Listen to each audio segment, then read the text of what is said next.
actually originally came from a comic that I wanted to write about traffic, just regular like street traffic, and we had talked about shooting something, and it sort of evolved from that because then I suddenly realized that I could take certain elements of that story and like bring them out and make it into a bit more of an action piece, and that suited what we were looking to do really well, and Grace was just a perfect fit for that character. I think it came more out of just talking to her. For me, it's a little bit of when I talk to actors, I get a feeling for what they're looking to do, and I have in my mind like what I find them believable as, and then also we kind of try to meet in terms of what they. Most actors that I meet want to stretch themselves a little bit, right? They don't want to do exactly what they've been doing over and over and over again.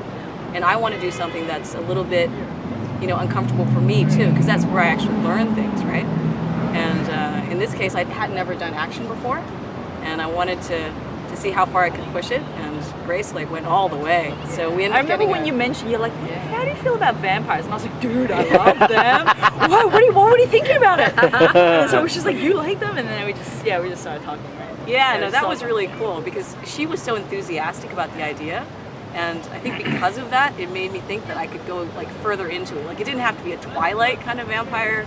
Yeah, exactly. It's a pretty boy and he glitters in the sunlight. It could be kind of mean, wicked vampire that we wanted to achieve a particular style, with the action and a particular tone with the art direction and with the camera and the lighting and stuff. Yeah. So we wanted to show that we have a very clear vision of what we want, but it'd be really cool to do it on a bigger scale.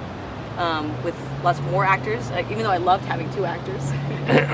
For vampires versus angels, you kind of want to see a few angels, a couple of scenes where you've got lots of flying angels, going against vampires that are really mean and cruel and fighting in every dirty way possible. No matter what your role is, whether you have to be a beautiful model, catwalk model, or an ugly character, or somebody that's evil, but with good intentions. You just have to be believable on screen. So I'm willing to go the extra mile to make it happen. So yeah, so I love it. I really enjoy being given the chance to be somebody else. I've always said, I didn't want to choose a normal job, because I found if I had to do that job for the rest of my life, for 50 years out of my life, it would be a complete waste of time, because then I would be too bored. So I always envied cats because they had 9 lives, right?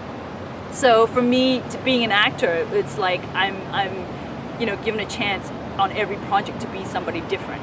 And I love that. I love that. I really love that. And it's for my role, Ava, in Bloodtraffick, I basically developed my role by writing a diary from the moment, for example, one of my sisters got kidnapped, right, under my care. So I wrote, to get into character and to help me to develop that character, I basically wrote a diary entries from the first hour after it happened, the day after, the week after, the month after, and then every month, and then every year after that. I staggered it because it was 10 years, right, in between what actually happened, trigger point to the scene in the short film. So basically, writing that helped me a lot. I basically developed my role, and I started crying. I sort of went through everything, and I really enjoyed that process.